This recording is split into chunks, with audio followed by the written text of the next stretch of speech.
They say the best revenge is living well. That's garbage. The best revenge is watching someone lose everything they built while you're the only one who knows why it's happening. I was 15 when Tyler Langston destroyed my life for entertainment. Took my private thoughts, my trauma, my art, things I'd never shown anyone, and turned them into a joke for the whole school. What he didn't know was that humiliation has a cost, and sometimes that bill doesn't come due for over a decade. I became the kind of person who protects people for a living. Elite security, high-stakes clients. The type of work where one mistake costs lives. So when Tyler hired me to protect him during his nationwide tour, when his entire empire depended on my competence, he had no idea he'd just handed his destruction to the one person who'd been waiting 13 years for the opportunity. This is the story of how I dismantled a multi-million-dollar empire, one documented violation at a time. How I stayed invisible while everything he'd built collapsed. And how winning completely still left me with nothing. My name doesn't matter. What matters is what I learned about revenge. That you can destroy your enemy perfectly, professionally, without them ever knowing who did it. And that victory like that costs more than you'll ever get back. I'll never forget the smell of turpentine and linseed oil in my father's garage workshop. That's where I spent most of my childhood, not playing baseball or riding bikes, but learning to see the world in layers and shadows. My father wasn't an artist by profession. He worked construction, came home exhausted most days, but on weekends he'd disappear into that garage and paint for hours. Landscapes mostly. Nothing fancy, nothing anyone would pay money for, but he had this way of capturing light that made ordinary things look meaningful. He taught me to hold a brush before I could write my name. Art isn't about talent, he'd say, mixing colors on his palette with the same careful precision he used for everything else. It's about paying attention. Most people look at things without really seeing them. I believed him. Looking back, I think that was my first mistake. Believing that paying attention mattered, that seeing things clearly would somehow protect me or give me value in a world that mostly rewarded the opposite. My mother left when I was 7. I remember her as a blur of frustration and apologies, always on her way somewhere else. After she was gone, my father changed. The painting stopped. The garage workshop became just a garage again, filled with the usual clutter of broken tools and cardboard boxes we never unpacked. He started drinking. Not dramatically, not in a way that would trigger intervention, but steadily, methodically, the way he used to paint. By the time I entered high school, our house had become a place where you learned to move quietly and read moods like weather patterns. I didn't have many friends. The few kids I'd been close to in elementary school had drifted away by middle school. Absorbed into the normal social hierarchies I never quite figured out how to navigate. I was small for my age, quiet, the kind of kid who disappeared into the background of group photos. Teachers liked me because I didn't cause problems. Other students forgot I existed unless they needed someone to copy homework from. Art became my escape, while my father numbed himself with cheap beer and overtime shifts. I taught myself to draw. I'd spend hours in my room with a sketch pad, copying images from library books, trying to understand how light worked, how perspective fooled the eye, how you could suggest depth on a flat surface. It was the one thing I had control over. The one place where being small and quiet didn't matter. Riverdale High School sat on the edge of our town like a monument to someone else's success. It was one of those modern buildings with too much glass and not enough personality, built during some optimistic budget surplus in the 90s. 3 stories, brick and metal, surrounded by athletic fields that got more maintenance than the science labs. The building itself was fine, adequate, but what mattered was the ecosystem inside it. Like every high school, Riverdale had its hierarchies. At the top were the athletes, specifically the football team, which had won 2 state championships in the past 5 years. Football wasn't just a sport at Riverdale, it was an identity. Game days were treated like religious events. Teachers wore team colors. The principal's morning announcements always led with scores and statistics. If you played football, you had status. If you were good at football, you had power. I entered as a sophomore, small and forgettable, carrying a battered portfolio folder I'd bought at a yard sale for $2. The art program at Riverdale was an afterthought. One teacher, Ms. Valerie Prescott, who taught in a converted storage room on the 3rd floor with windows that looked out over the parking lot. The room smelled like acrylic paint and dust, and there were maybe 15 students total across all her classes. We were invisible. We existed in a parallel universe from the football players and cheerleaders, the debate team champions and student council presidents. I liked it that way. Ms. Prescott was in her 50s. With gray hair she wore in a messy bun and paint-stained fingers she never quite managed to clean. She'd moved to our town from somewhere in California, brought with her stories about art school and galleries, and a life that felt impossibly distant from our strip mall reality.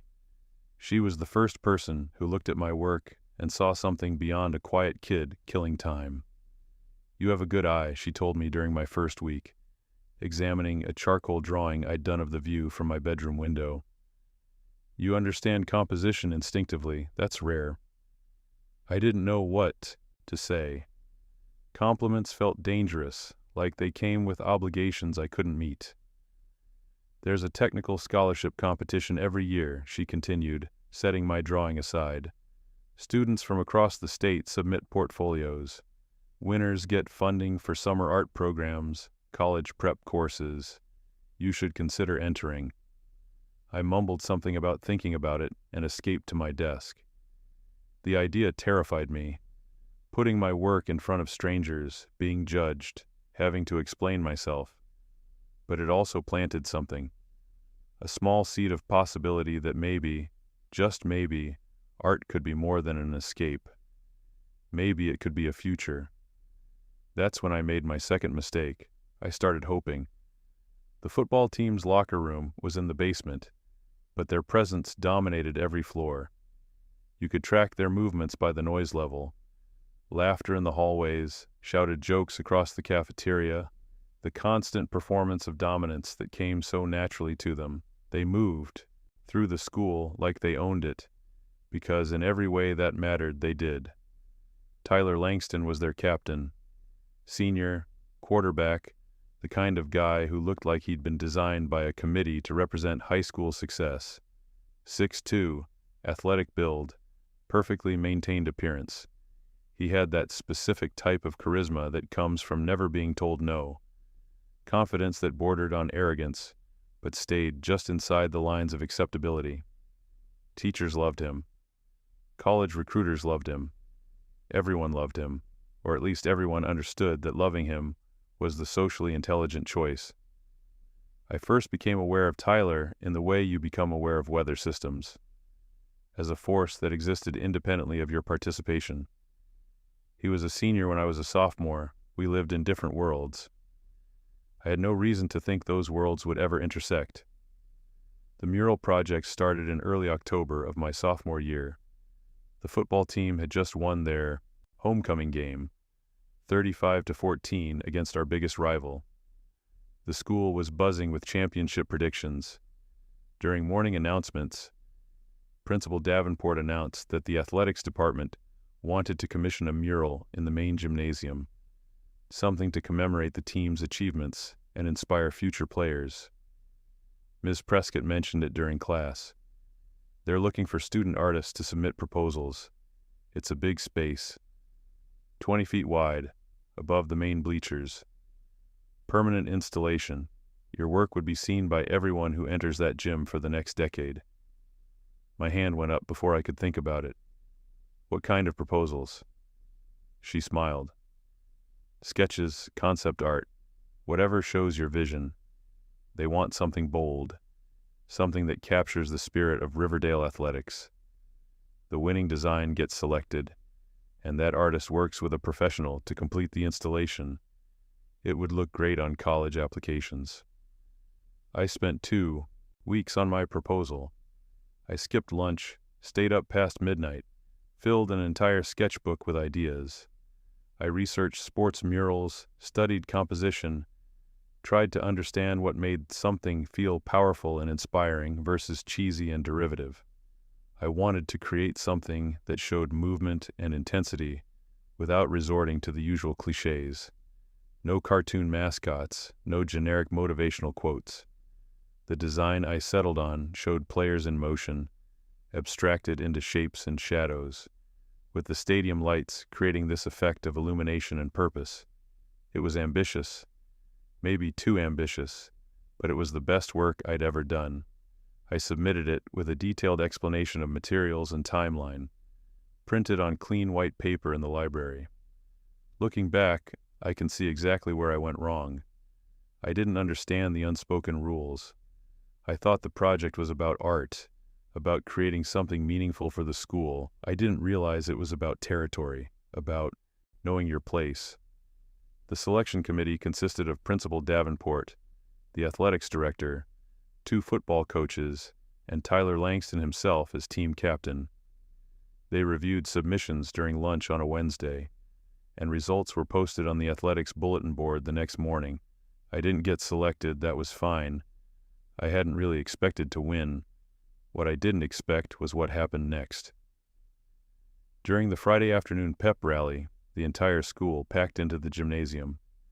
Bleachers filled with students sorted by grade, teachers lining the walls, the marching band setting up in the corner. These rallies were mandatory, a celebration of athletic achievement disguised as school spirit. I usually sat in the back of the sophomore section, trying to be invisible. Tyler was at the microphone, talking about the upcoming playoff game. He had that easy confidence of someone who'd spent his entire life being listened to. The crowd was engaged, energized, ready to worship. Then he shifted topics. "Before we wrap up," he said, that smile never quite reaching his eyes, "I want to talk about something that came up this week, the mural project. We got a lot of great submissions from talented artists, and the committee had a tough time choosing." My stomach dropped. I knew somehow what was coming, but we also got some submissions that... He paused for effect. "Well, let's just say they showed us that not everyone understands what Riverdale football is about." Laughter rippled through the crowd. My face burned. There was one design in particular, I won't name names, but you know who you are, that looked like something you'd see in a modern art museum, all abstract and weird, like the artist was too good for actual football players. More laughter, louder now. Tyler's voice took on a mocking tone. It was very artistic, very sensitive, very... He paused again, milking the moment. "Useless." The gymnasium erupted. Students were laughing, nudging each other, looking around to see who would react. I sat frozen, my hands clenched in my lap, every instinct screaming at me to disappear into the bleachers. "We need artists who understand strength," Tyler continued, his voice carrying easily over the noise. "Artists who get what it means to be a champion, not weak, pretentious garbage from people who probably couldn't throw a football 10 yards. The rally continued, but I didn't hear any of it. I sat there while my classmates laughed and cheered, while teachers pretended not to notice, while Tyler Langston turned my work, my hope, into a punchline. Miss Prescott caught my eye from across the gym. She looked furious, but also helpless. What could she do? Stop a pep rally? Challenge the golden quarterback in front of the entire school? I left as soon as the dismissal bell rang, pushing through the crowds, ignoring the looks and whispers. Some people knew it was my design he'd mocked. Others were just enjoying the show. It didn't matter. What mattered was the realization settling into my bones. I had made myself visible, and visibility was dangerous. That should have been the end of it. Public humiliation, lesson learned, retreat back into safety. But Tyler Langston wasn't finished with me. He'd tasted something that day in the gymnasium. Power, maybe, or just the pleasure of an easy target. Whatever it was, he wanted more. The winter talent show happened in December, right before Christmas break. It was one of those school traditions nobody took seriously except the people performing. Students did comedy sketches, played guitar, sang pop songs with varying degrees of competence. I had never participated, never even attended, but Ms. Prescott convinced me to help with stage design. "It's all student-run," she explained. "They need someone to paint backdrop panels, create some visual interest. It's volunteer work, but it's low pressure. No one's judging the backgrounds." I agreed because I trusted her, and because I needed something to do with my hands that wasn't sitting alone in my room, listening to my father's increasingly loud evenings. The stage crew was small, maybe 6 students total, and we worked in relative peace in the auditorium after school, building flats and mixing colors and creating generic theatrical scenery. I brought my sketchbook. It was habit by then, something I carried everywhere the way other people carried phones. Inside were drawings, ideas, fragments of things I'd seen or imagined, but also, and this is important, there were personal things, written thoughts, observations about my life, attempts to process what was happening at home. Nothing explicit, nothing detailed, but enough that someone reading it would understand that things weren't good. On the day of the talent show, I left my bag backstage in the small storage room where the crew kept supplies. It was a chaotic afternoon. Last-minute adjustments, technical rehearsals, performers, running through their acts. I was focused on fixing a painted skyline that had smeared during transport, trying to make it look intentional. I didn't notice Tyler back there. The football players had nothing to do with the talent show. It wasn't their domain, wasn't relevant to their world. But Tyler was dating one of the performers, a cheerleader named Melanie Sterling, who was singing some ballad she'd probably heard on the radio. He was waiting for her, bored, wandering around backstage like he owned it. He found my bag, found my sketchbook, and instead of doing what any normal person would do, ignore it, put it back, respect basic privacy, he started reading. I came back to the storage room maybe 20 minutes later, looking for more paint. Tyler was there, phone in hand, sketchbook open on the table in front of him. He looked up when I walked in, and his expression was something I'll never forget. Not anger, not disgust, amusement. "This is yours?" he asked, gesturing to the sketchbook. My mouth went dry. "Yeah. Interesting stuff in here." He was scrolling through his phone, and with growing horror, I realized he was taking pictures of my sketches, of my written notes. "Those are private," I managed. "Are they?" Tyler's smile widened. "You brought them to a public place, left them lying around. Seems like you wanted people to see them." I didn't. "You know what's fascinating?" he interrupted, still scrolling. "How you write about your father, about how he—" Tyler squinted at the screen. "Fills the house with poison. That's pretty dramatic. You a writer too? Artist and poet?" I felt something breaking inside my chest. "Please don't what? Share your art with the world? But you're so talented, you should be proud." He was already typing, fingers moving across his screen with practiced speed. "Let me help you get some exposure." I could have fought him, could have grabbed the phone, made a scene, done something, but I was 15, years old, 5'6", 130 pounds. Tyler was 6'2", and had spent 4 years building muscle in the weight room. And more than that, he had social power I couldn't begin to challenge. So I stood there, frozen, while he posted excerpts from my sketchbook to the school's unofficial social media page. Images of my drawings paired with my written observations about feeling unsafe at home, about my father's drinking, about wanting to disappear. Things I'd never meant for anyone to see. stripped of context and presented as entertainment. "There," Tyler said, sliding his phone back into his pocket. "Now everyone can appreciate your sensitivity." He left. I stayed in that storage room, hands shaking, knowing with absolute certainty that my life was about to collapse. The posts went live during the talent show. By the time I walked back into the auditorium, my phone was already buzzing with notifications. Not messages to me. Nobody messaged me directly, but tags, shares, comments on a public thread I hadn't known existed. The school's unofficial social media page was run by students, monitored by no one, and followed by practically everyone. It was where people posted memes about teachers, coordinated weekend plans, shared gossip that couldn't be said in hallways.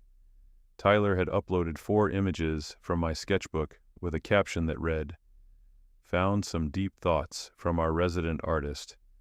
Didn't know we had such a tortured soul at Riverdale. #too-sensitive, #daddy issues." The first image was a sketch I'd done of my bedroom window, with bars I'd drawn across it. Not literal bars, symbolic ones, representing how trapped I felt. Tyler had cropped it to remove context, making it look bizarre and melodramatic. The second was a page of written observations. "The house fills with poison every night. He doesn't yell anymore, just sits there like he's waiting for something to end. I keep my door locked. I keep everything locked." The third was a drawing of hands, my attempt at studying anatomy, that Tyler had captioned as "creepy." The fourth was the most damaging, a written passage about wanting to disappear, about feeling like I was taking up space I didn't deserve, about wondering if anyone would notice if I just stopped existing. The comments started immediately. "This is dark AF. Someone check on this kid, LOL. Is this a cry for help or an audition for emo band? Why is he writing poetry in a sketchbook? His dad sounds like a piece of work. Didn't this guy try to do the mural? Makes sense now." I sat in the back of the auditorium, phone screen glowing in the darkness, watching my private thoughts get dissected by people who didn't know me and didn't care. The talent show continued on stage, someone singing, someone else doing a magic trick, but I couldn't process any of it. My entire focus had narrowed to that phone screen, to the growing thread of comments, to the realization that I had lost control of my own narrative. Ms. Prescott found me after the show ended. The auditorium had emptied, students flooding into the hallways with that weekend energy, and I was still sitting there, staring at nothing. "I saw the posts," she said quietly, sitting down beside me. "I'm so sorry. I didn't respond. What could I say?" "This is bullying," she continued. "Clear harassment. I'm going to report it to administration first thing Monday. This isn't acceptable." "It won't matter," I heard myself say. "He's Tyler Langston. He's untouchable." "No one is untouchable. What he did was cruel and invasive, and there will be consequences." She meant well. She genuinely believed the system would protect me, that adults in positions of authority would look at what happened and intervene with justice and fairness. She didn't understand that the system had already chosen its heroes, and I wasn't one of them. I went home that night to an empty house. My father was working a night shift at a construction site, 40 miles away, part of his increasingly desperate attempt to keep up with bills he couldn't quite pay. I sat in my room, door locked, listening to the silence and trying to decide what to do. Delete my social media? That wouldn't erase the screenshots people had already taken. Confront Tyler? That would only make it worse, give him more ammunition. Tell my father? He could barely handle his own life. Adding my problems to his burden would accomplish nothing except making him feel like more of a failure. I did nothing. I sat there in the dark, and I did nothing, and that might have been my biggest mistake of all. The weekend passed in a blur of anxiety. I didn't leave my room except for food and bathroom breaks. My father came home Saturday afternoon. slept through most of Sunday, asked if I was okay in that distracted way that suggested he didn't really want to know the answer. I told him I was fine. He believed me because believing me was easier than dealing with the alternative. Monday morning, I considered not going to school, just staying in bed, pretending to be sick, avoiding the inevitable. But some stubborn part of me refused to give Tyler that satisfaction. I got up, got dressed, walked to school with my hood up and headphones in, trying to create a bubble of isolation that would protect me from what was coming. It didn't work. The stares started in the parking lot, small clusters of students looking at me, whispering, a few brave ones calling out comments I pretended not to hear. By the time I reached my locker, I knew this was going to be worse than I'd imagined. Someone had printed out the sketchbook pages and taped them to my locker door. Across the top, in red marker, resident artist. I tore them down, shoved them in my backpack, tried to look unbothered. But my hands were shaking and everyone could see it. First period was English. I kept my head down, avoided eye contact, tried to focus on the lecture about symbolism in The Great Gatsby. The girl sitting next to me, Bethany Adams, someone I'd never spoken to, leaned over and whispered, "Are you okay? That stuff online was really messed up." I nodded, not trusting my voice. "Tyler's an asshole," she continued. "Everyone knows it. Don't let him get to you." It was meant to be kind, but it just made everything worse. Sympathy confirmed that I was a victim, that everyone saw me as someone to be pitied. I didn't want pity. I wanted to be invisible again. By lunch, the school counselor had pulled me out of class. Miss Nina Whitfield, mid-40s, aggressively empathetic, the kind of person who chose counseling because she genuinely wanted to help, but had no idea how to handle anything that didn't fit her training manual. "I've seen some concerning posts online," she began, gesturing for me to sit in one of those comfortable chairs that were supposed to make students feel safe. "I wanted to check in, make sure you're doing all right." "I'm fine. The things you wrote in your sketchbook." She paused, consulting notes on her computer screen. "Some of it suggested you might be experiencing an unsafe home environment." My stomach dropped. Those were private thoughts. They were taken out of context. "I understand this feels invasive," Ms. Whitfield said, her voice dripping with practiced concern. "But when we become aware of potential abuse or neglect, we have a legal obligation to investigate. It's for your protection." "There's nothing to investigate. My dad works a lot. We're fine." "You wrote about him filling the house with poison. You mentioned keeping your door locked, feeling unsafe. Those are serious indicators of—" "It's not like that," I interrupted, panic rising in my chest. "He drinks sometimes. He's not violent. He doesn't hurt me. I was just processing things. Writing helps me process things." "I believe you," she said, in a tone that suggested she absolutely didn't. "But we still need to follow protocol. I'm going to refer this to social services, just to be thorough. Someone will probably want to talk to you and your father, maybe do a home visit. It's standard procedure." I wanted to scream at her that this was Tyler's fault, that he'd weaponized my private thoughts, that turning my words into an investigation was exactly what he'd wanted, but I knew how that would sound. Like someone in denial, like someone who needed intervention. "Can I go?" I asked. "Of course, but please know that my door is always open. If you need to talk, if things at home escalate, if you feel unsafe." I left before she could finish, walked straight out of her office, through the hallway, out the front doors of the school. I didn't have a plan. I just knew I couldn't be there anymore, couldn't sit in classrooms while teachers looked at me with concern and students looked at me with entertainment. I walked for hours, through neighborhoods I didn't recognize, past strip malls and gas stations, following sidewalks that eventually gave way to dirt shoulders and highway overpasses. My phone kept buzzing with calls from the school, but I didn't answer. What would I say? That I was having a mental health crisis? That would just confirm everything they already believed. By the time I made it home, My father's truck was in the driveway. It was 3 in the afternoon. He shouldn't have been home for hours. My first thought was that he'd been fired. My second thought was that the school had called him. Both were wrong.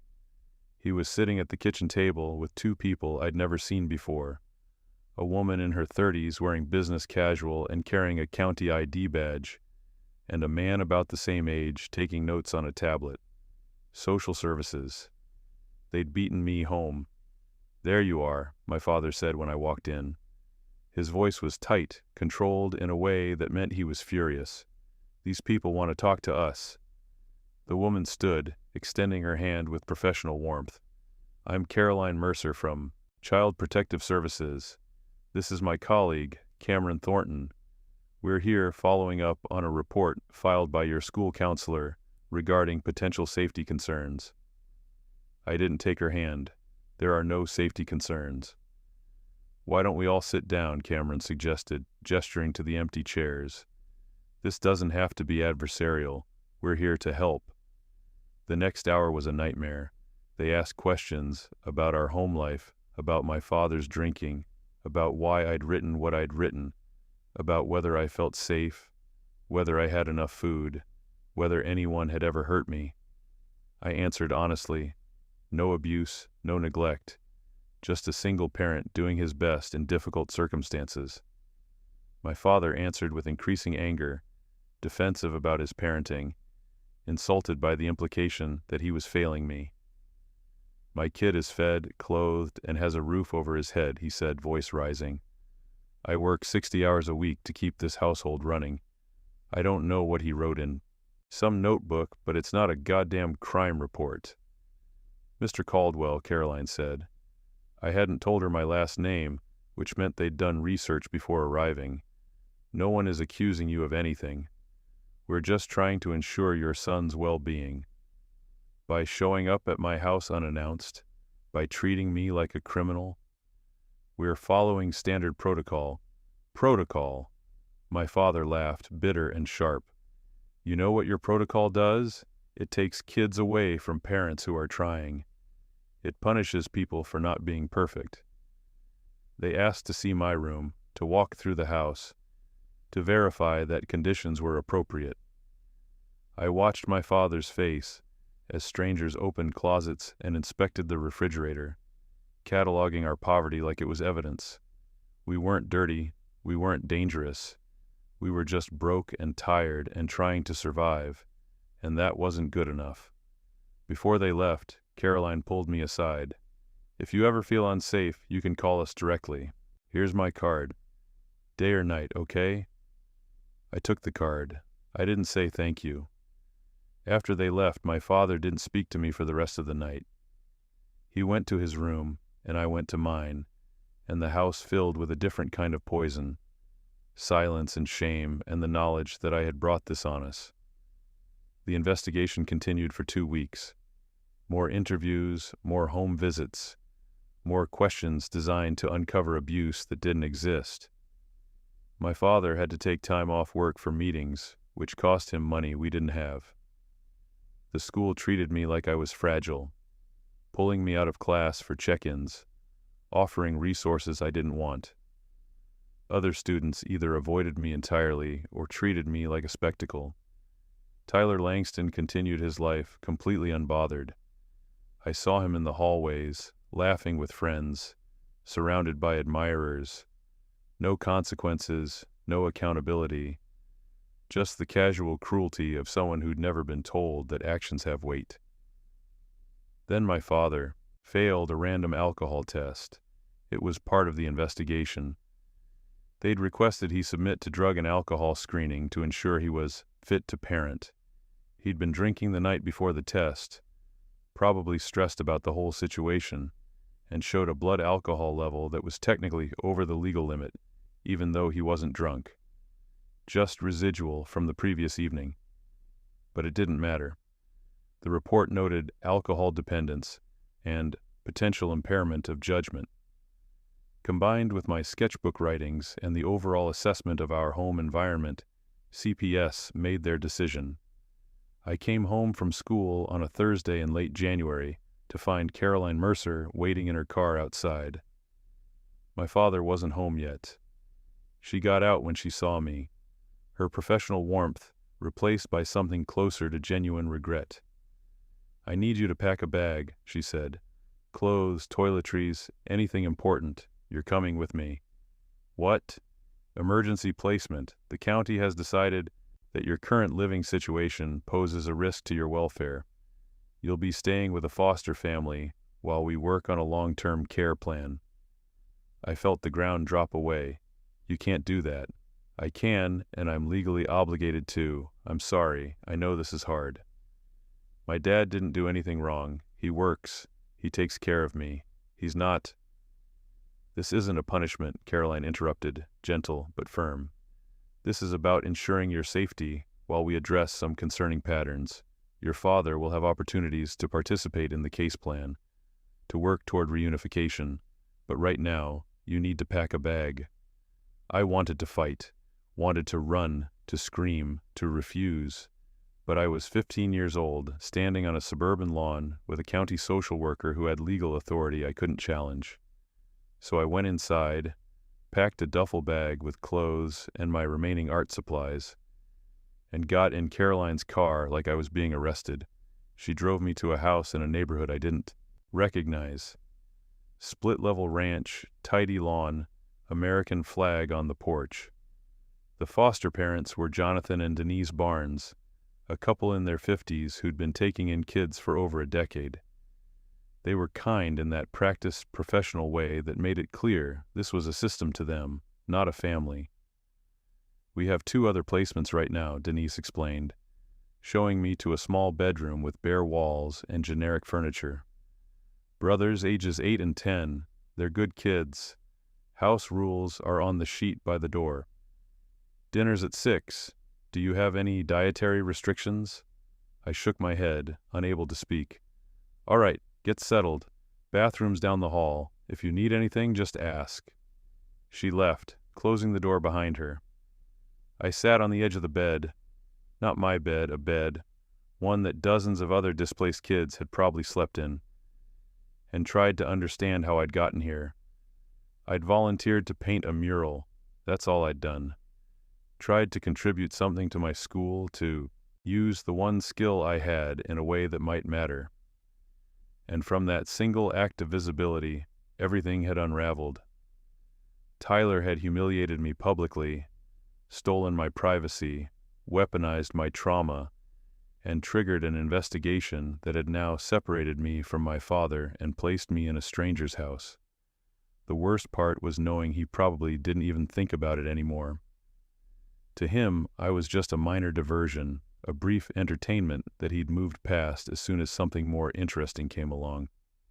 He'd destroyed my life casually, the way you might step on an ant without noticing. I stayed with the Barnes family for 6 weeks. It wasn't terrible. They fed me, gave me space, didn't ask too many questions, but every day felt like confirmation that I didn't belong anywhere, that I was fundamentally incapable of building stability or safety. The social worker visits continued.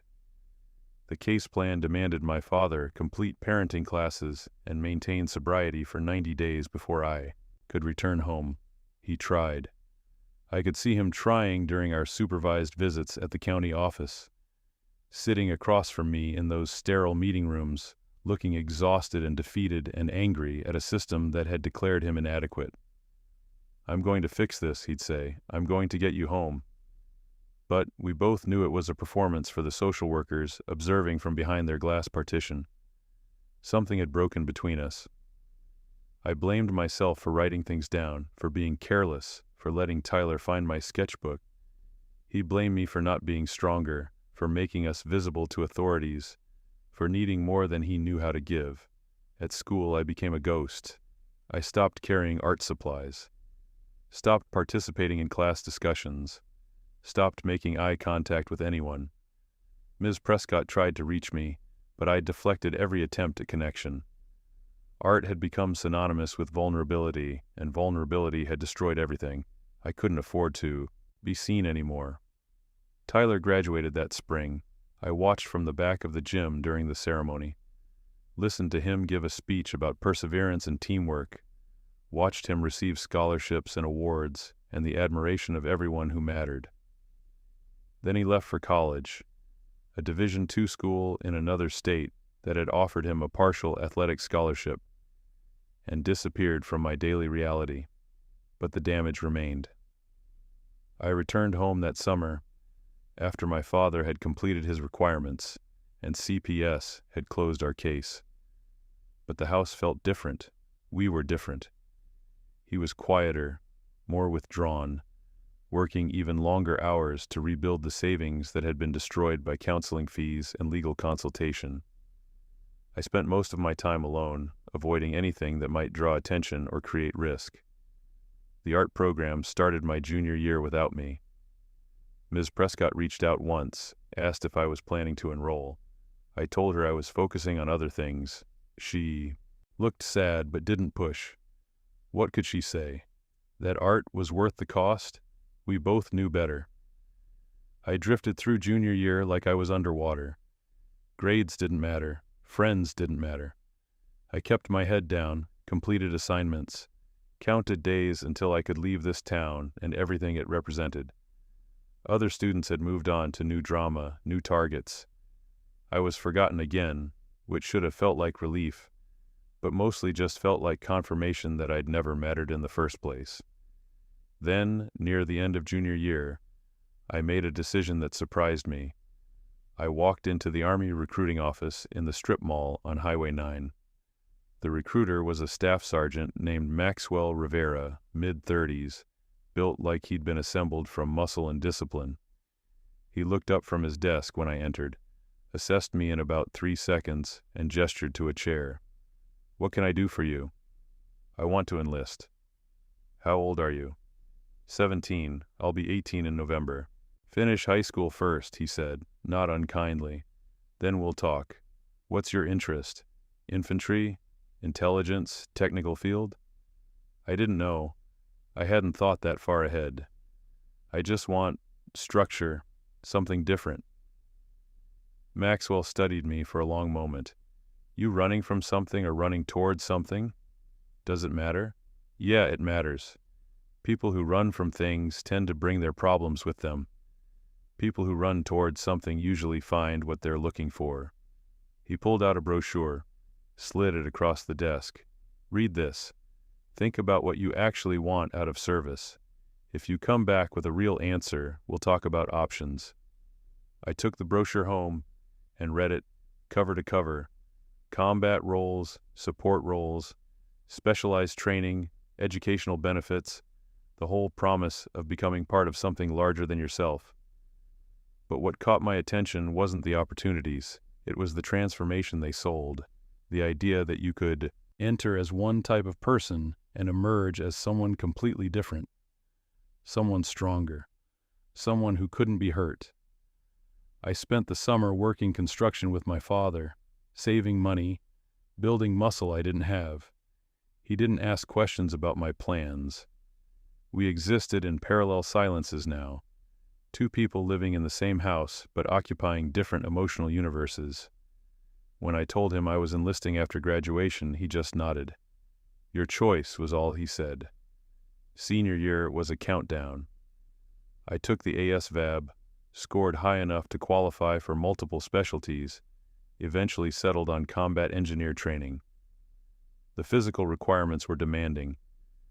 I started running every morning, doing push-ups and pull-ups until my body adapted, forcing myself through discomfort that felt purposeful in a way nothing else had. I graduated high school on a Tuesday in May. No celebration, no party, just a ceremony I sat through like an obligation. My father attended, took a single photo, drove me home. 2 days later, I left for basic training at Fort Leonard Wood, Missouri. The bus ride took 14 hours. I watched the landscape change through dirty windows, felt each mile put distance between me and everything I wanted to forget. When we arrived at the reception station, a drill sergeant with a voice like gravel and contempt lined us up outside. "You are no longer individuals," he announced. "You are government property. You will do what you're told, when you're told, how you're told. You will suffer together. You will fail together. You will succeed together. Your old life is over. Welcome to the United States Army. I didn't feel fear. I felt relief. For the first time since Tyler Langston had found my sketchbook, I felt like I might survive this. Basic training stripped you down to components and rebuilt you according to specifications. That's what they told us during in-processing, and it turned out to be literally true. They took away your clothes, your hair, your name. I became Caldwell or Private or just you, barked across the training bay. They controlled when you ate, when you slept, when you shit. Every minute was accounted for, every movement prescribed. Most of the recruits in my platoon struggled with this. They'd come from lives where they had autonomy, where they made choices, where their individuality mattered.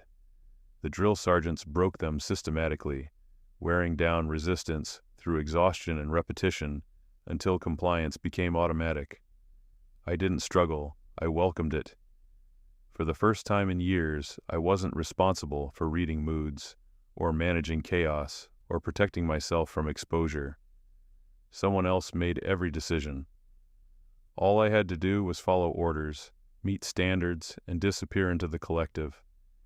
It was the closest thing to peace I'd felt since before my mother left. The physical training was brutal but predictable. 5-mile runs before dawn, obstacle courses that left you bleeding and muddy, endless push-ups and flutter kicks and exercises designed to push you past what you thought your body could handle. I wasn't the strongest recruit or the fastest, but I learned quickly that persistence mattered more than natural ability. The drill sergeants respected people who didn't quit, who kept moving even when their bodies screamed to stop. I kept moving. Combat engineer training came after basic, another 14 weeks at Fort Leonard Wood, learning to build and destroy infrastructure, bridge construction, minefield detection, demolitions, route clearance. It was technical work that required precision and focus, and I discovered I was good at it. The same attention to detail that had made me decent at art translated perfectly to understanding load-bearing calculations and explosive timing sequences. My instructors noticed. Staff Sergeant Harrison Blackwood pulled me aside after a demolitions exercise where I'd successfully breached a reinforced concrete wall using shaped charges.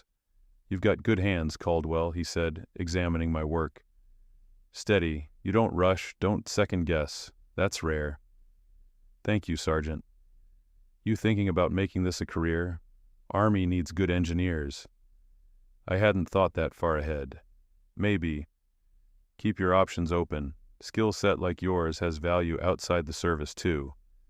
Private sector pays better, and they're always looking for people who can handle pressure. I filed that information away and kept training. My first deployment was to Afghanistan, a 12-month rotation supporting route clearance operations in Kandahar province. Our job was to find and neutralize IEDs before they killed convoys, which meant driving slowly down roads that might explode at any moment, while scanning for disturbances in dirt that all looked the same. It was terrifying work, the kind that made some soldiers crack within weeks. But terror required caring about whether you lived or died, and I'd spent the past 3 years learning not to care about much of anything. I was good at the job because I could maintain focus without letting fear interfere. Other soldiers saw me as cold, maybe even reckless, but commanders saw me as reliable. I made sergeant during that deployment. Not because I was a natural leader, I barely spoke to anyone outside of mission-essential communication, but because I was competent and consistent. The Army valued those qualities more than charisma. We lost people. A truck from another unit hit an IED we'd missed, killed 3 soldiers and an interpreter. I was part of the team that secured the site afterward, saw what high explosives did to human bodies. When the timing and placement were perfect, it should have traumatized me. Instead, I felt nothing. just cataloged the technical details, noted what we'd missed in our sweep, adjusted procedures to prevent similar failures. My platoon sergeant noticed my reaction, or lack of one, and pulled me aside that evening. "You okay, Caldwell?" "Yes, Sergeant." "That was rough today. You don't have to pretend it didn't affect you." "It didn't affect me." He studied my face for a long moment, looking for something he didn't find. "That concerns me more than if you were crying. You got anyone you talk to? Chaplain? Family back home?" "I'm fine, Sergeant." He didn't look convinced, but he let it go. What was he going to do? Force me to feel things I didn't feel? I came back from Afghanistan physically intact, but more isolated than when I'd left. Other soldiers bonded over shared experiences, formed friendships that would last decades. I went through the motions, but never connected. Part of me had calcified into something that couldn't be reached.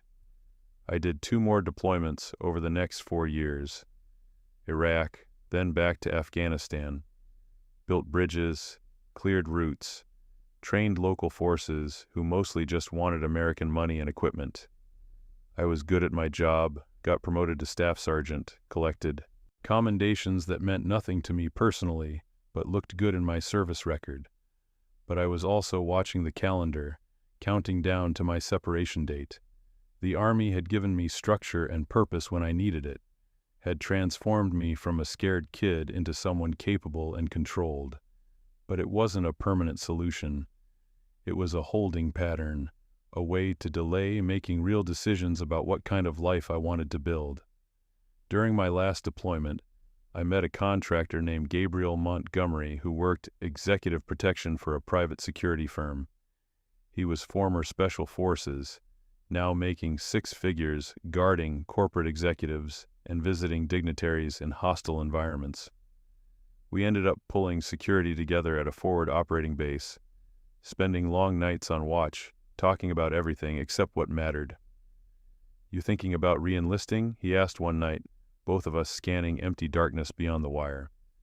"Contract's up in 6 months, probably getting out." "Got a plan?" "Not really." "You should look into executive protection," Gabriel said. "Pays well, uses your skill set, and you're already comfortable with risk assessment.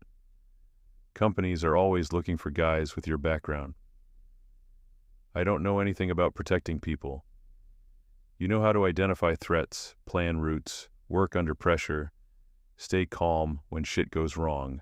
That's 90% of the job. The rest is just learning to wear a suit and be polite to rich people who think they're more important than they are." He gave me contact information for his company, Sentinel Risk Management, based out of Virginia. Told me to reach out when I separated, that they were always hiring qualified candidates.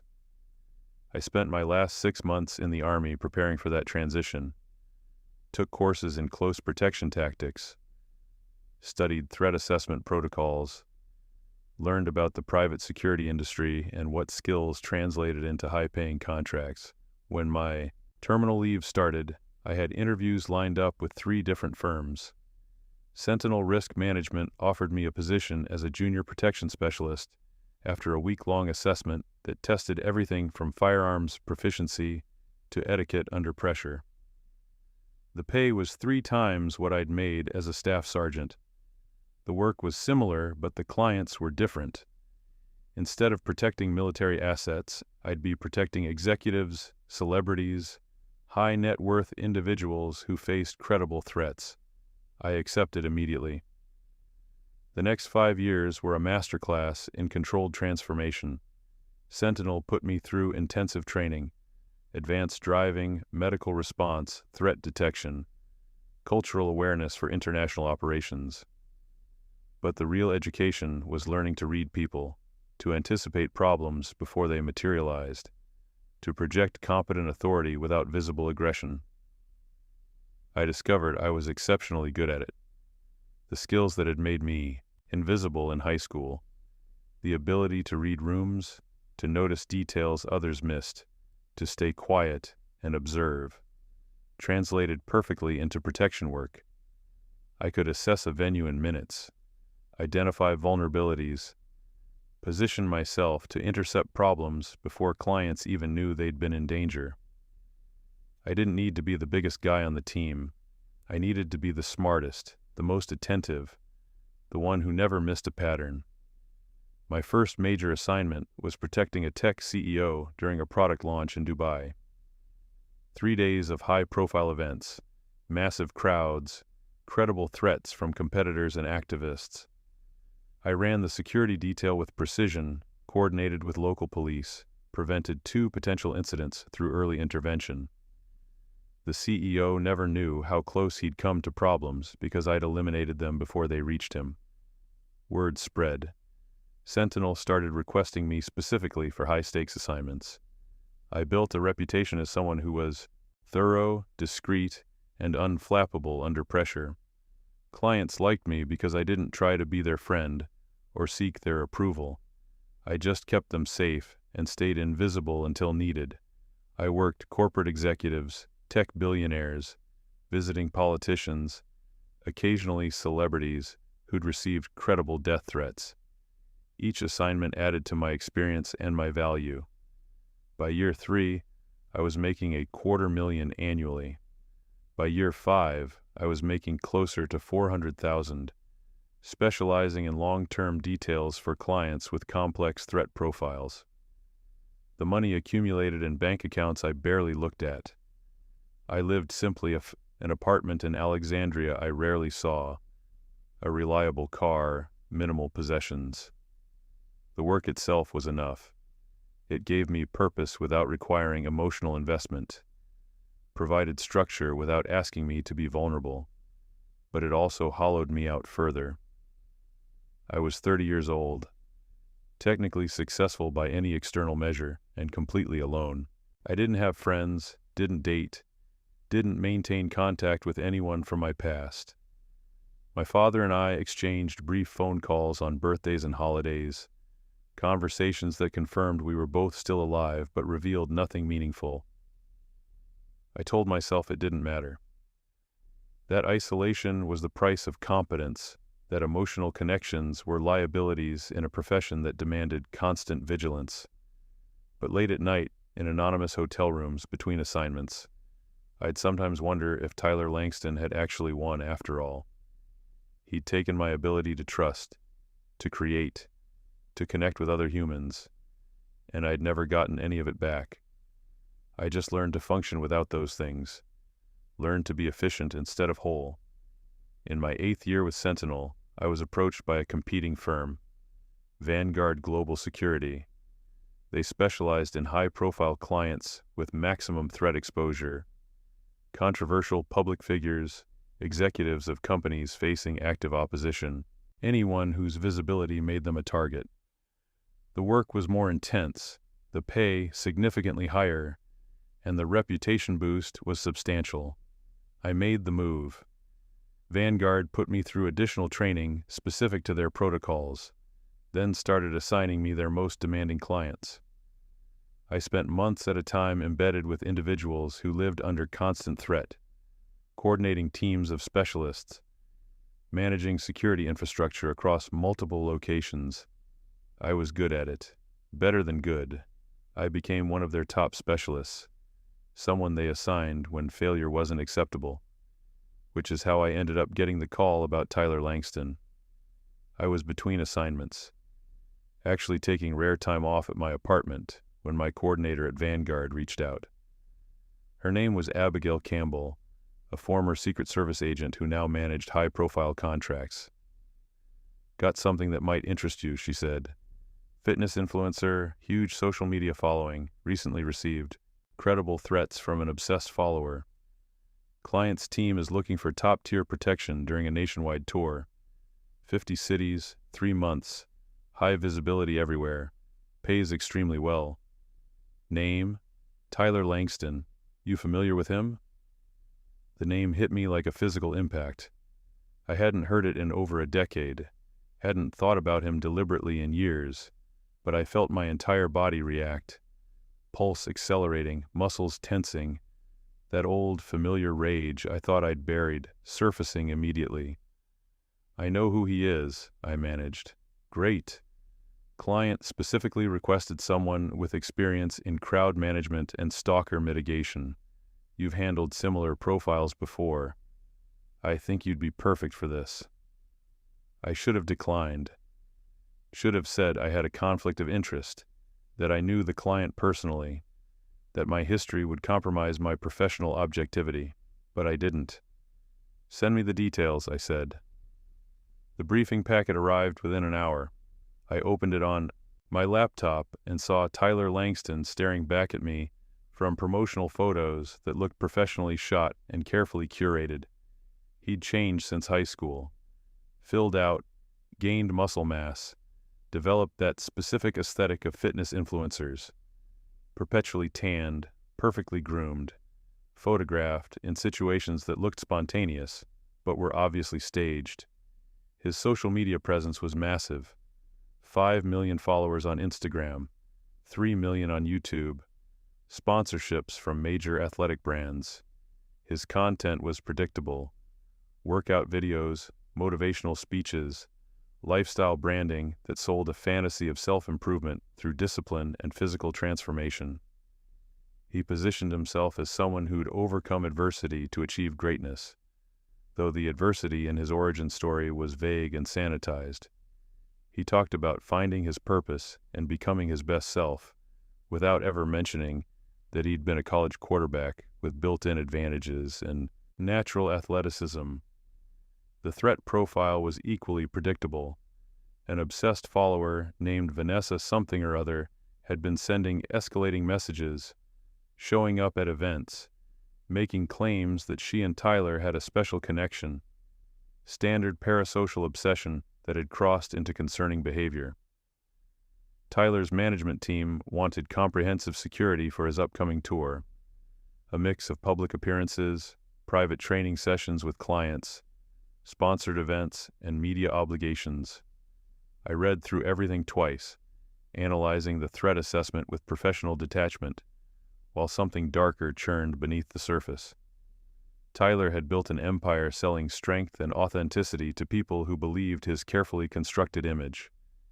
He'd reinvented himself as someone inspiring, someone worthy of admiration and emulation, and now his safety depended on me. The irony was almost beautiful.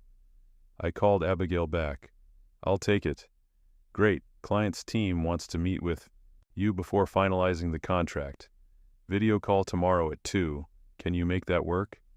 Yes. The video call was with Tyler's business manager, a woman named Melanie Caldwell, no relation to me, just an unfortunate coincidence of last names from the whitelist. She was professional and direct, explaining the scope of work, the tour schedule, the specific concerns about Vanessa's escalating behavior. We need someone who can blend protection with discretion, she explained. Tyler's brand is built on accessibility and authenticity. Heavy security presence contradicts that image. We need someone who can stay invisible until needed. I understand. Your references are impressive. Vanguard says you're one of their best. I'm thorough. Tyler will want to meet you before the tour starts, just to establish rapport, make sure there's compatibility. Would you be available next week? Yes. She gave me details for an in-person meeting at Tyler's primary residence in Los Angeles. I confirmed the date and ended the call with my professional mask firmly in place. Then I sat in my apartment and felt everything I'd buried for 12 years rise to the surface. Tyler Langston had destroyed my life casually, without thought or consequence. He'd humiliated me, violated my privacy, triggered an investigation that had torn my family apart and put me in foster care. He'd done it for entertainment, then moved on without ever considering the damage. And now he was going to pay me to protect him. The meeting was scheduled at his house in the Hollywood Hills, a modern architectural showpiece with floor-to-ceiling windows and a view that probably cost more than most people's entire net worth. I drove there in my usual work vehicle, a black SUV with no identifying marks, and was checked through a gate by private security who radioed ahead. Tyler answered the door himself, extending his hand with that same confident smile I remembered from high school. You must be the Security specialist Melanie told me about. Thanks for coming. I took his hand, kept my grip professional. Thank you for the opportunity. He didn't recognize me. Why would he? I'd been a skinny, awkward 15-year-old the last time he'd seen me. Now I was 30, 6'1", 195 pounds of functional muscle built through military training and 8 years of professional discipline. My hair was different. My voice had deepened. My entire presence had transformed. I was invisible to him, just another hired professional, interchangeable with dozens of others. Come in, he said, gesturing to an interior that looked like a magazine spread. Want anything to drink? Water, coffee? Water's fine. We sat in his living room. Leather furniture, abstract art on the walls, evidence of wealth displayed with the casual confidence of someone who'd never known real poverty. Tyler launched into his background, his concerns, his expectations for the tour. This Vanessa situation has me spooked, he admitted. She's shown up at 3 events now. Last time she tried to get past venue security, said she needed to talk to me about our connection. It's escalating and I need to know someone's watching my back. I've handled similar profiles, I said. Parasocial obsession with public figures. It's manageable with proper protocols. Melanie says you're the best, that you've worked with major clients, handled serious threats. I'm competent, very humble. Tyler smiled like he'd made a joke. Look, I know this might seem excessive for someone who just posts workout videos online, but this is my livelihood. My brand is worth millions. I can't afford to have some crazy person ruin that. I understand. We talked for another 30 minutes. Logistics, expectations, boundaries. Tyler liked to talk about himself, about his journey, about how he'd transformed his life through discipline and purpose. I let him talk, made appropriate responses, gathered information I might need later. Then, near the end of our meeting, I made my decision. Before we finalize anything, I said, I should mention that we went to high school together, Riverdale High. You were a senior when I was a sophomore. Tyler's expression shifted. Confusion, calculation, searching his memory. Riverdale? That was, 12 years ago? 13. What was your name back then? Same as now, Caldwell. I watched him try to remember, saw the exact moment recognition failed to arrive. I was nobody to him, just background noise from a life he'd moved past without looking back. Honestly, man, I don't remember, he said with an apologetic shrug. I'm terrible with names, and that feels like a lifetime ago. Were we friends? No? Well, small world anyway. He extended his hand again. Looking forward to working with you. I shook his hand and smiled like we were establishing a professional partnership. Same here, I said. The contract was signed. Fee within 48 hours, 3 months, 50 cities, comprehensive protection with discretionary authority over Tyler's security protocols. Vanguard processed the paperwork, transferred the advance payment, and I began my preparation with the same methodical precision I brought to every assignment. But this time was different. This time I had an agenda beyond simply keeping the client safe. I spent 2 weeks before the tour started conducting advance work, reviewing venue security at every scheduled stop, coordinating with local law enforcement, building threat profiles for each city. On the surface, I was doing exactly what I'd been hired to do. But I was also watching Tyler more carefully than any client I'd ever protected, looking for vulnerabilities that had nothing to do with physical security. The tour launched in Seattle on a Tuesday in April. Tyler's team had rented out a mid-sized athletic facility for a training experience, where paying participants got to work out alongside him, receive personalized coaching, and take photos for their social media. 200 people had paid $300 each for the privilege. I arrived 6 hours early, swept the venue, positioned myself in the back corner where I could monitor all entry points. Tyler showed up an hour before the event with his business manager Melanie and a videographer named Cameron Prescott, who documented everything for content. The event itself was predictable. Tyler performed his role perfectly, energetic, encouraging, physically impressive during demonstration exercises. He remembered names, made people feel special, projected exactly the image his followers expected. The participants were ecstatic, posting photos and videos in real time, feeding the machine of his online presence. But I noticed things. Small things that most people missed.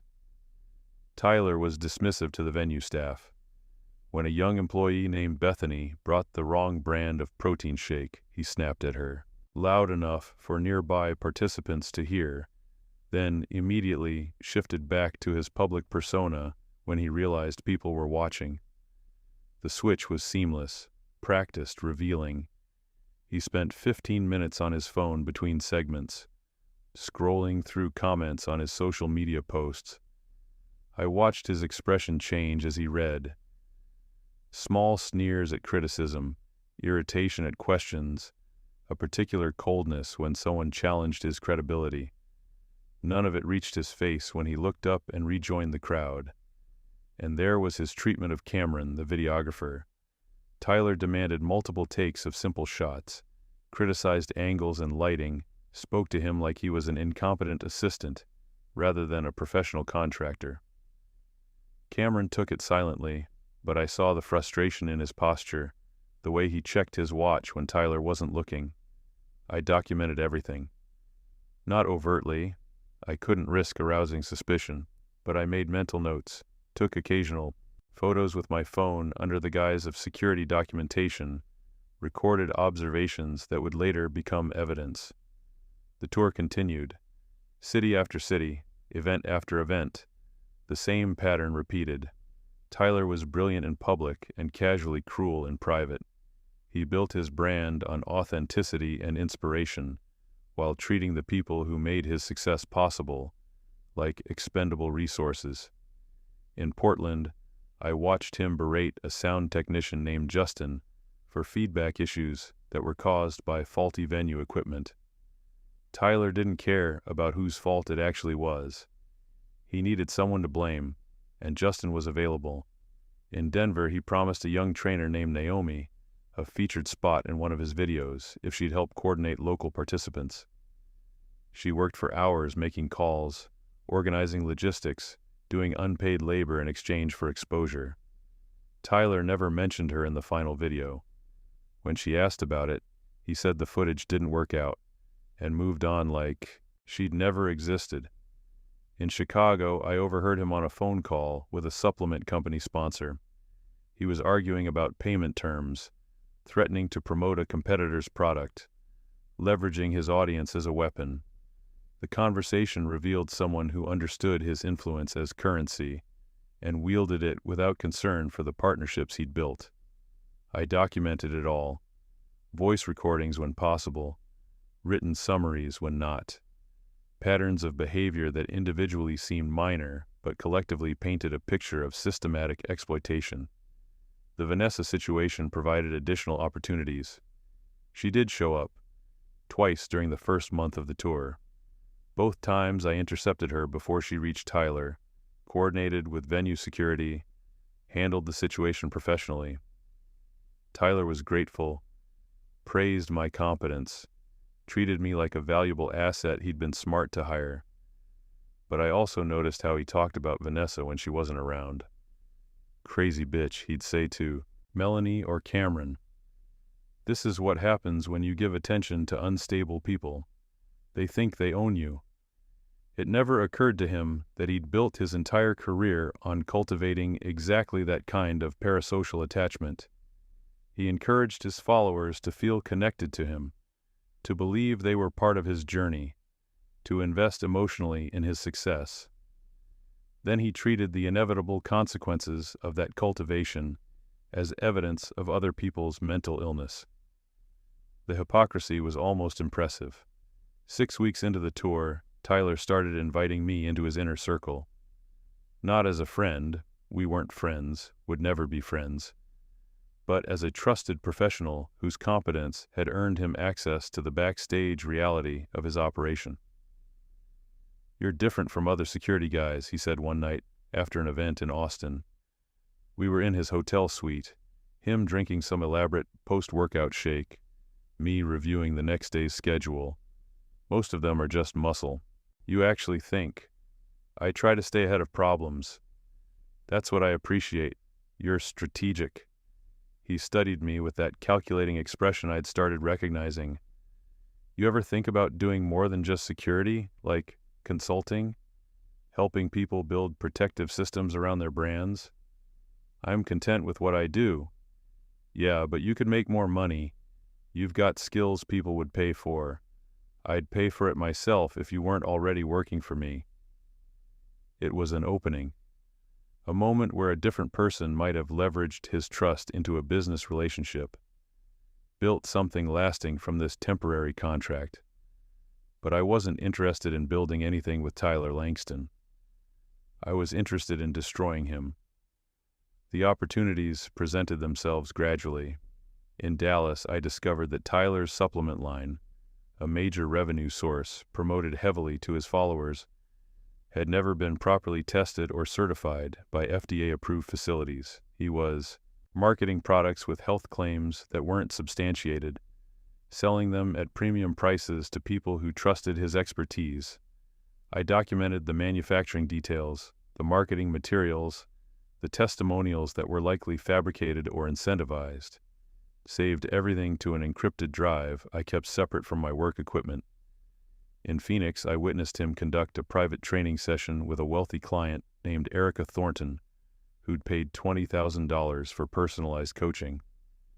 Tyler spent 30 minutes with her, ran through a generic workout routine that could have been pulled from any of his free videos, took photos for his social media, and collected his fee.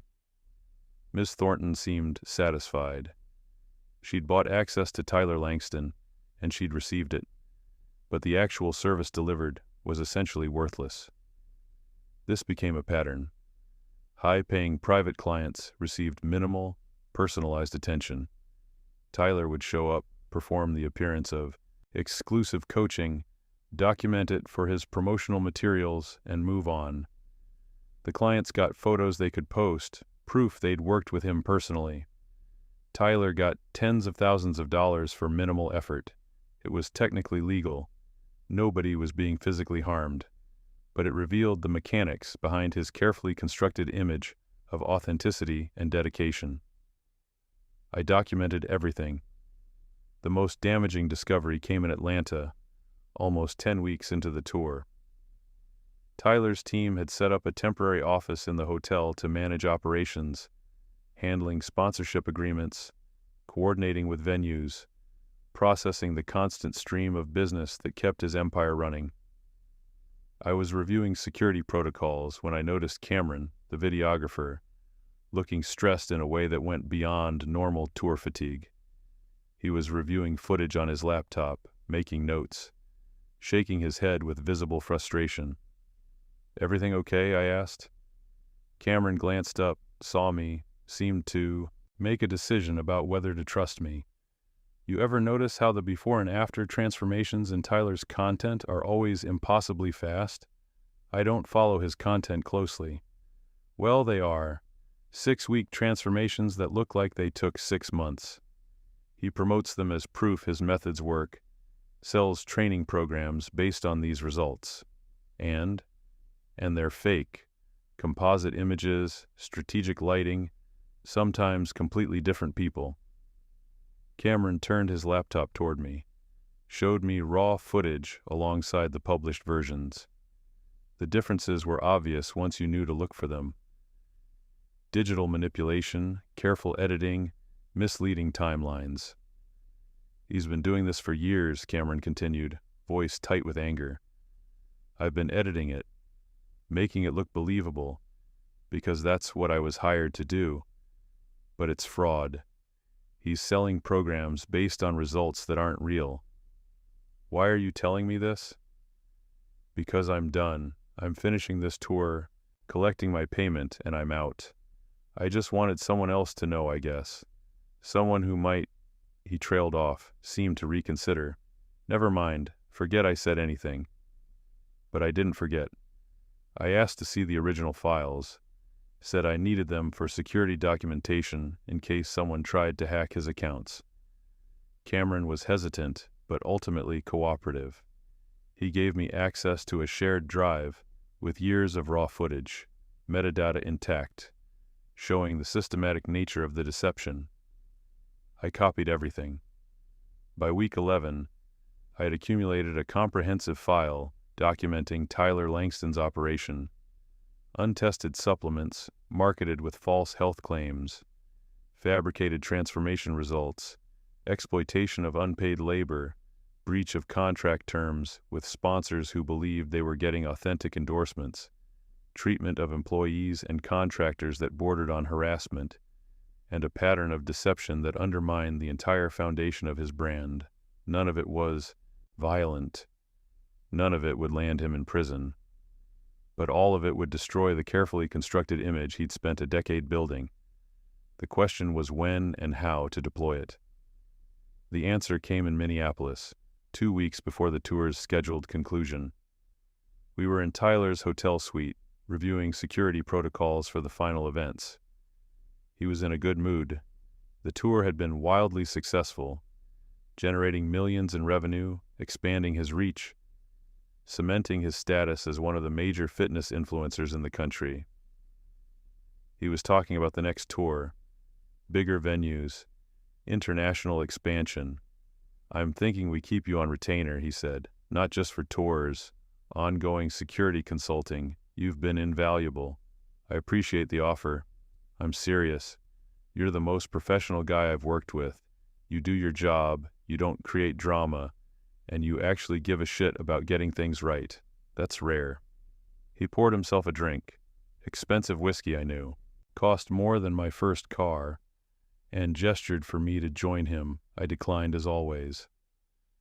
"You know what's funny," Tyler continued, settling into the leather chair by the window. "I've been thinking about high school lately, about where I came from, how far I've come.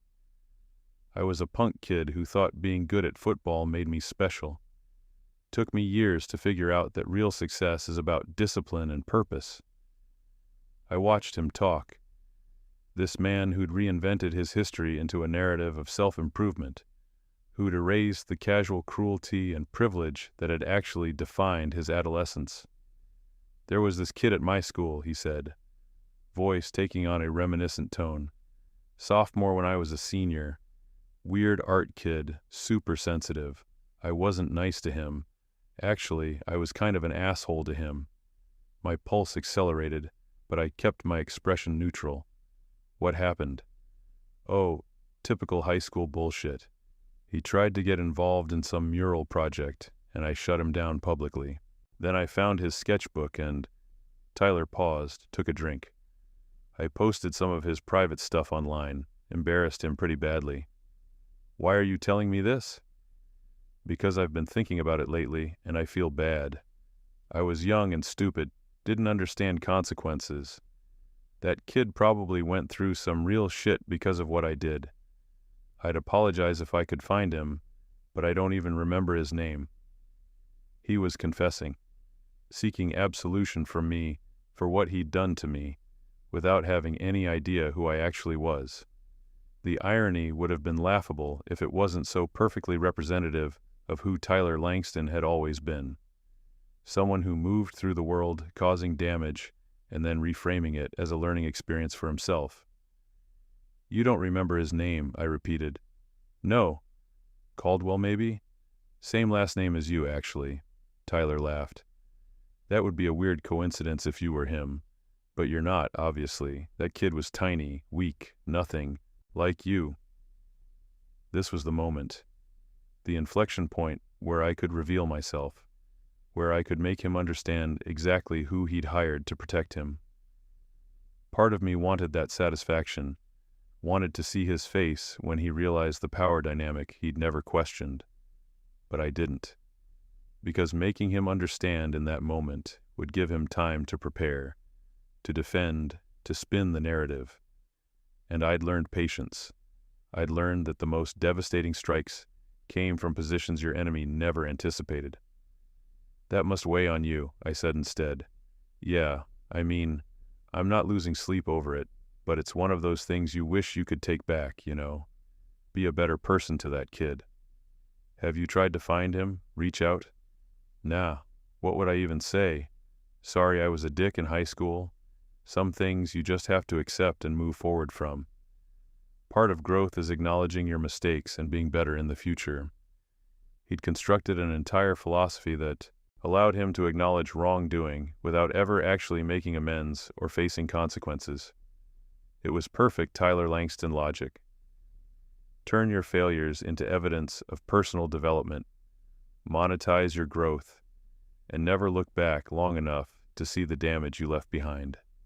I finished the meeting, returned to my room, and made my final preparations. The tour concluded in Los Angeles, back where it had started, with a massive event at a downtown venue that held over 1,000 people. It was Tyler's victory lap. Sponsors in attendance, media coverage, celebrities making appearances to be associated with his success. He was at the peak of his influence, untouchable and surrounded by people who reinforced his belief in his own importance. I worked the event with my usual precision, coordinating a team of 6 additional security personnel, managing crowd control, ensuring Tyler's safety through every segment. He was brilliant that night, delivering exactly the performance his audience expected.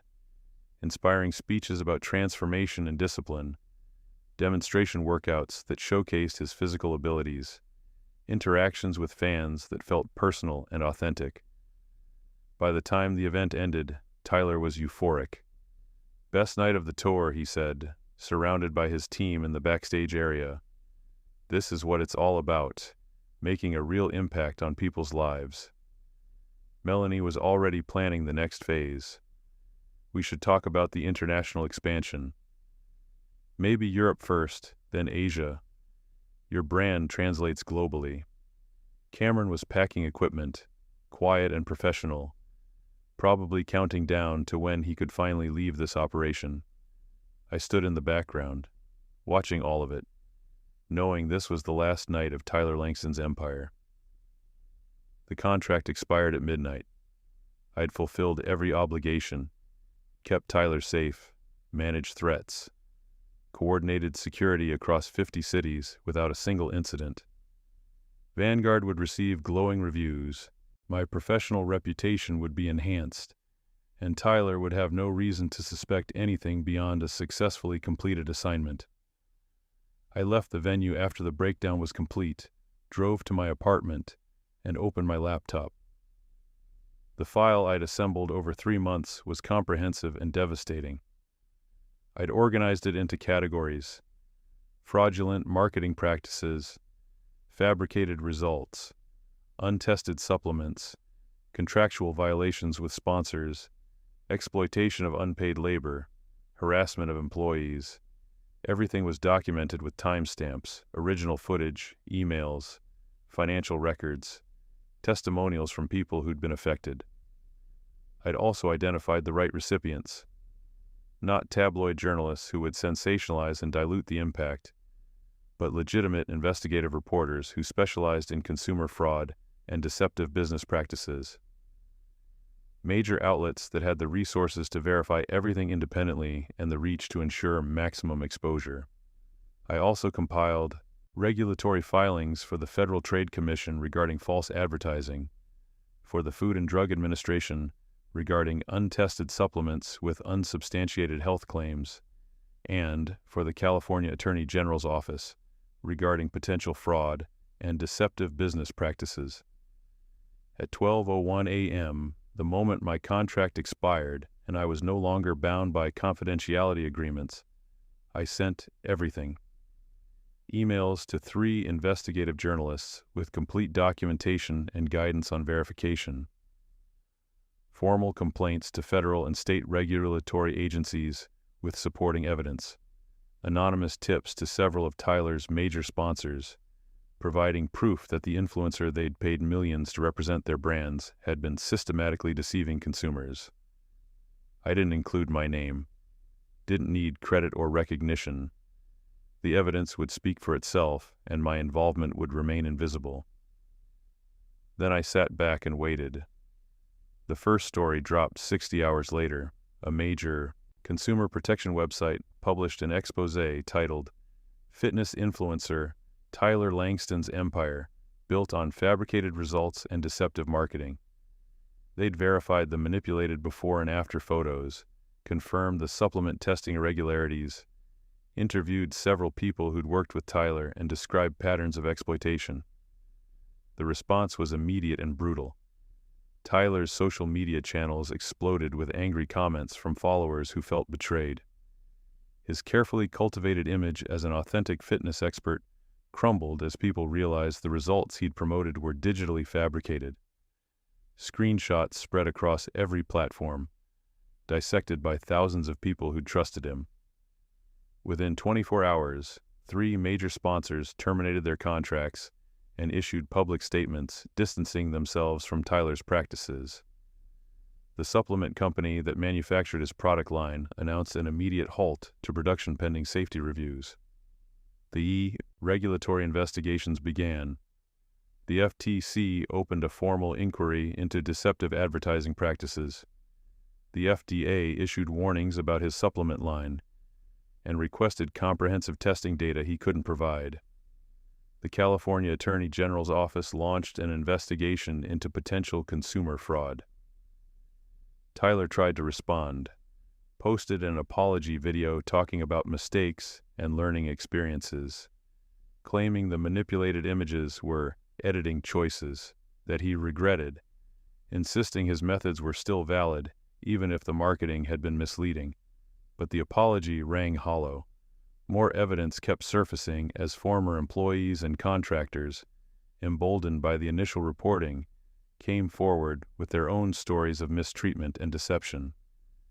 Cameron released a statement confirming he'd been pressured to manipulate footage to create false narratives.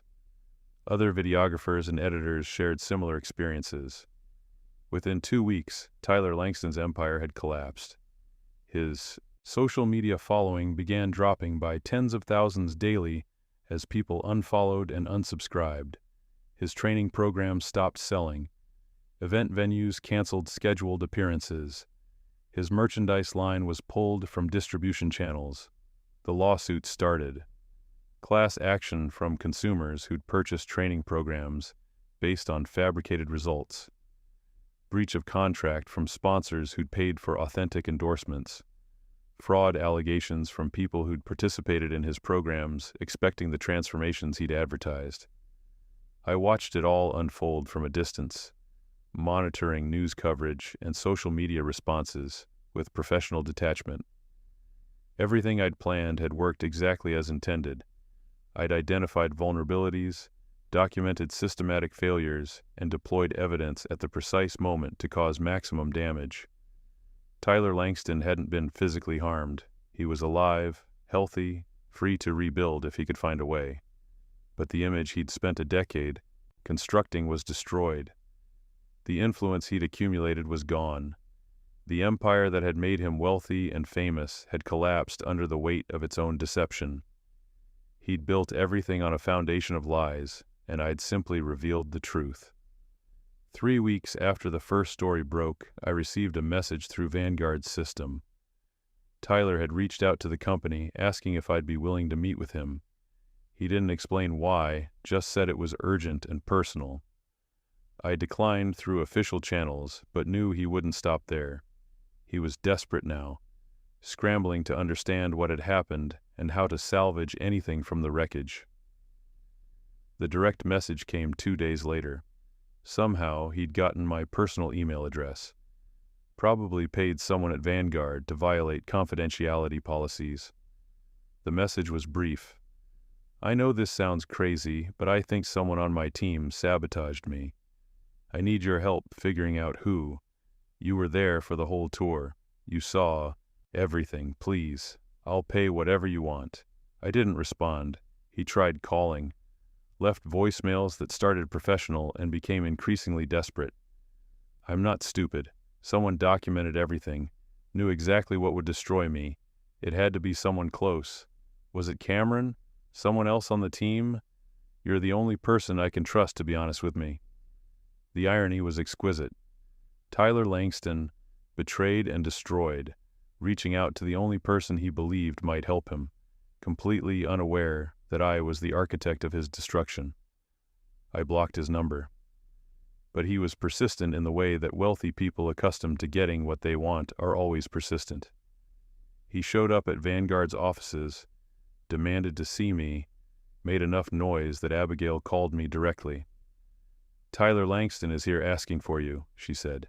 "He seems unstable. Says he needs to talk to you urgently. Should I call security?" "No, I'll handle it." I drove to the office, knowing this confrontation was inevitable. Tyler was in the lobby, looking worse than I'd ever seen him. He'd lost weight, hadn't shaved, wore clothes that looked slept in. The man who'd projected perfect physical optimization just weeks ago now looked like someone experiencing genuine crisis.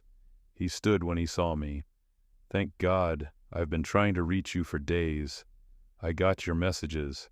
Then why didn't you respond? I need your help. Someone destroyed everything I built, and I need to know who." We stood in the lobby, him desperate and disheveled, me calm and controlled. Several Vanguard employees were watching from nearby desks, pretending to work while obviously listening. "Why do you think I can help?" I asked. "Because you were there. You saw everyone on the team, monitored everything. If someone was collecting evidence, planning this, you would have noticed." Maybe I did notice.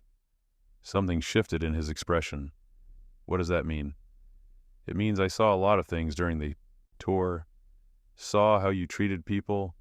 Saw how your operation really worked behind the carefully edited videos and inspirational posts."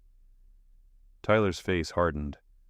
"What are you saying?" This was the moment. The reveal I'd delayed, the satisfaction I'd denied myself in his hotel suite when he'd confessed without recognizing me.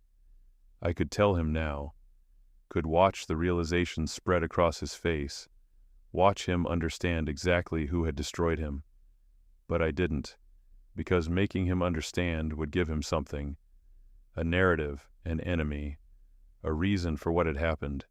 He could frame it as revenge, as a vindictive former classmate who'd held a grudge. He could tell himself that his destruction wasn't his fault, that he'd been targeted unfairly by someone with a personal vendetta. I wanted him to live without that comfort, to never know for certain who had destroyed him or why, to spend the rest of his life wondering who he'd wronged badly enough to deserve this, never able to identify the specific person or moment that had led to his downfall. So instead I said, "I'm saying I fulfilled my contract. I kept you safe during the tour. What happened after wasn't my responsibility. You know something. I can see it. I know a lot of things. I was trained to observe, to notice details, to understand how systems work and where they're vulnerable. That's why you hired me. Did you do this?" His voice was desperate now, almost pleading. "Did you destroy me?"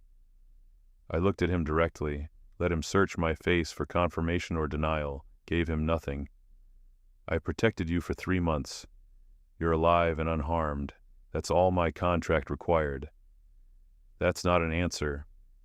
It's the only answer you're getting." I turned to leave. Tyler grabbed my arm, not aggressively, but desperately, like a drowning person reaching for anything solid. "Please, I lost everything. My sponsors, my followers, my reputation. Everything I built is gone. I just need to understand why." I looked at his hand on my arm, then at his face. Saw genuine anguish there, real suffering and confusion. For a brief moment I felt something that might have been pity. Tyler Langston had destroyed my life when I was 15 years old, and now I'd destroyed his empire when he was 31. We were even, technically.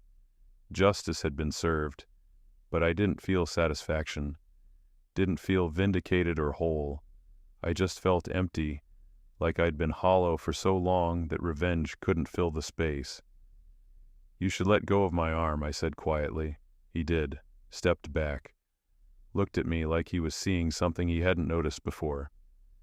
"Do I know you?" he asked. "From before the tour? Did we meet somewhere?" "We met exactly when and where I said we did, when you interviewed me for the contract." "No, I mean before that. You look—" He trailed off, still searching. I could have told him then. Could have said, "I'm the kid whose sketchbook you stole, the one whose privacy you violated for entertainment, the one whose life you destroyed while you moved on without a second thought. I'm the person you couldn't even remember when you tried to apologize weeks ago, but I didn't give him that closure." "Good luck, Tyler," I said instead, "with rebuilding or whatever comes next." I walked out of Vanguard's lobby and didn't look back. That was 8 months ago. Tyler Langston's legal battles are still ongoing. The class action lawsuit is moving forward, likely to cost him everything he has left. The regulatory investigations resulted in substantial fines and permanent restrictions on how he can market any future products. His social media presence has stabilized at a fraction of what it was, mostly followers who either don't believe the evidence or don't care about his deception. He tried to rebuild, launched a comeback campaign about redemption and learning from mistakes, but it never gained traction. People had moved on to the next fitness influencer, the next source of inspiration, the next carefully curated fantasy of transformation. Tyler's moment had passed. Last I heard, he was working as a personal trainer at a gym in Nevada. Making decent money, probably, but nothing like the empire he'd built and lost. Living a normal life in a normal city, stripped of the influence and status that had defined him. He's alive, unharmed, exactly as I promised to keep him. I'm still working for Vanguard, still one of their top specialists, still taking assignments that pay exceptionally well and require emotional detachment. My professional reputation was actually enhanced by the Langston contract.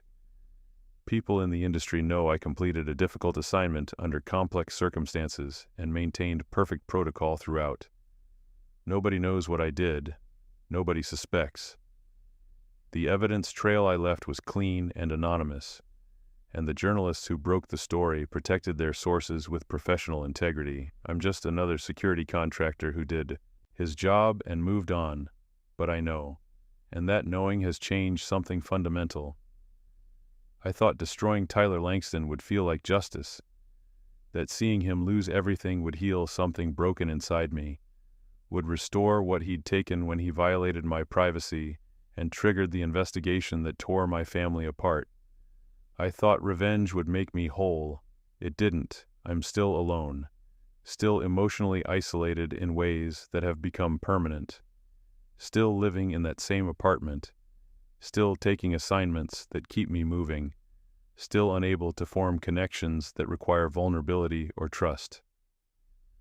The skills I developed to survive, observation without attachment, competence without emotion, protection without caring, have calcified into my entire personality. Tyler Langston destroyed my ability to create art, to believe in systems, to trust that being visible was safe. And I responded by destroying his empire, his reputation, his carefully constructed identity. We're both diminished versions of what we might have been. The difference is that he doesn't know who diminished him. He'll never have the satisfaction of understanding his destruction, of facing his destroyer, of processing what happened through direct confrontation.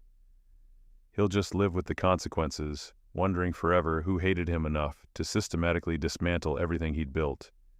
And I'll live with the knowledge that I spent 3 months and considerable professional expertise on revenge that left me exactly as empty as I was before, that I transformed legitimate security work into a weapon, that I'm no different from Tyler in one fundamental way. We both turned people into instruments for our own purposes without concern for the cost. I won. Objectively, completely, I won. But winning didn't save me. It just confirmed that the person I became in order to win was someone who couldn't be saved. Someone who'd traded humanity for competence, connection for control, the ability to create for the ability to destroy. I keep my father's business card in my wallet, the one he gave me before I left for basic training, back when we still pretended we might rebuild our relationship someday. I've never called the number. Don't know if it still works. Don't know if he'd want to hear from me if I tried. Sometimes late at night in anonymous hotel rooms between assignments, I think about that 15-year-old kid who volunteered to paint a mural because he believed his art might matter, who thought visibility was an opportunity instead of a threat, who still had the capacity to hope. I wonder what he'd think of who I became, whether he'd recognize me at all. I suspect he wouldn't. I suspect he'd see me the same way Tyler Langston saw me in that lobby, as a stranger, dangerous and cold, someone who'd learned to weaponize competence in ways that left everyone smaller. The sketchbook Tyler posted online is gone now, deleted in the purge of old social media content, lost to internet archaeology. I couldn't recreate those drawings if I tried. The part of me that saw the world that way, in layers and shadows and meaning, died in that storage room backstage at Riverdale High. What replaced it is efficient, successful, completely in control, and absolutely, irreversibly alone. Tyler Langston took something from me when I was 15 years old, and I took something from him when I was 30. The scales are balanced. Justice technically was served, but neither of us got back what we lost. That's the cost they don't tell you about when you start down the path of revenge. That you might destroy your enemy completely, might watch their empire crumble, might achieve every objective you set, and still end up exactly as broken as you were at the start. Maybe more broken, because now you've proven that you're capable of becoming exactly what hurt you. That given power and opportunity, you'll wield it just as carelessly as the people who wounded you. I'm good at my job. I protect people who need protecting. I'm respected in my field, financially secure, professionally accomplished, and I've never felt more like a failure, because the greatest revenge I could have taken wouldn't have been destroying Tyler Langston's empire. It would have been proving him wrong, building something meaningful, staying connected to that kid who believed art mattered, who thought vulnerability was strength, who still knew how to create instead of just destroy. But I gave up on that version of myself the moment I decided competence mattered more than humanity, and that's a loss no amount of revenge can ever restore. I live with that knowledge every day, wake up with it, work with it, sleep with it. I won, and it changed me permanently. The version of me that could have been whole died in a high school storage room 13 years ago. The version that survived learned to protect himself so effectively that there's nothing left inside worth protecting. That's the real cost of what Tyler Langston took from me, not the specific moments of humiliation or the investigation or the foster care. It's what I became in response to all of it, the permanent calcification of survival strategies into an entire personality. The transformation of a scared kid into someone who knows exactly how to destroy people, but has forgotten how to be human. Tyler will rebuild, probably, find some version of success that fits his diminished circumstances. Maybe he'll learn something, maybe he won't. It doesn't matter anymore. I'll keep working. Keep protecting clients who don't know what I'm capable of. Keep living in the space between competence and emptiness. And sometimes, in those rare quiet moments between assignments, I'll think about turpentine and linseed oil, about a father who taught me to see light in shadows, about a version of myself who believed paying attention mattered. And I'll know that I avenged that boy completely, professionally, without mercy. But I couldn't save him, because by the time I had the power to destroy his enemies, I'd already destroyed everything he was. That's the truth they don't tell you about revenge. Not that it's empty or unsatisfying, though it often is, but that the person capable of perfect revenge is never the same person who was wounded in the first place. You have to kill that wounded person to become strong enough to strike back. And by the time you've won, there's no one left to celebrate the victory. I'm 31 years old, professionally successful, financially secure, completely alone, and I can't remember the last time I created anything that wasn't a strategy for keeping someone safe or documenting someone's destruction. Tyler Langston taught me that visibility was dangerous. I proved him right, and that might be the saddest victory of all. Stories like this happen more often than we think. Subscribe if you want to hear the ones that usually stay unspoken.